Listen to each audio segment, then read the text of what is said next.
দেশের সার্বিক নিরাপত্তা ও আইন শৃঙ্খলা পরিস্থিতি সমুন্নত রাখিবেলাই দায়িত্বপূর্ণ এলাকাগুলিত নিয়োজিত আছে বাংলাদেশ নৌবাহিনী। আইন শৃঙ্খলা পরিপন্থী ও অপরাধমূলক কার্যক্রম প্রতিরোধে বাংলাদেশ নৌবাহিনী নিয়মিত অভিযান পরিচালনা করে এইসব এলাকা।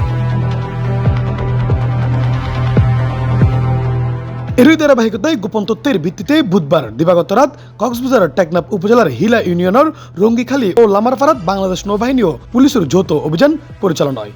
অভিযানত হত্যা, মাদক চোরাচালান ও অপহরণ সহ একাধিক মামলার আসামি কুখ্যাত ডাকাত আবুল খায়ের এবং তার এক নারী সহযোগী কোহিনুরে আটক করা হয়। যৌথ বাহিনীর অভিযানত স্পেশাল ফোর্স, সোয়াট সহ 2 সেকশন অংশগ্রহণ করে।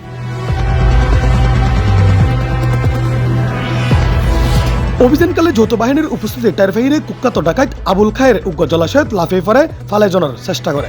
নৌবাহিনীর স্পেশাল ফোর্স সহ 9 সদস্য তারে ধাওয়া করিয়ে আটক করতে সক্ষম হয়। তার দেওয়া তথ্য মতে রেতুর অন্ধকারত টেকনাফ উপজেলার হৈকং ইউনিয়নের 3 নম্বর ওয়ার্ডের বাগুনা নামক এলাকাত একখান বাড়িতে অভিযান পরিচালনা করা হয়। এই সময় ইয়াবো বেশজ্ঞ দেশীয় অস্ত্রসহ তার সহযোগী কোহিনুর নামক ওই নারী মাদক কারবারিরে আটক করা হয়।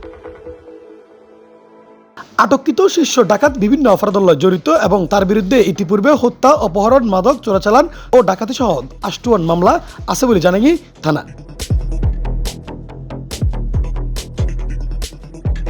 পরবর্তীতে মাদক ও অস্ত্রসহ আটককৃতরে আইনগত ব্যবস্থা গ্রহণের লাই স্থানীয় থানাত হস্তান্তর করা হয়। উল্লেখ্য, বর্তমান সরকারের নির্দেশনা বাস্তবায়নের লক্ষ্যে বাংলাদেশ নৌবাহিনীর অপরাধ বিরোধী অভিযান চলমান থাকবে বলেও জানানো হয়।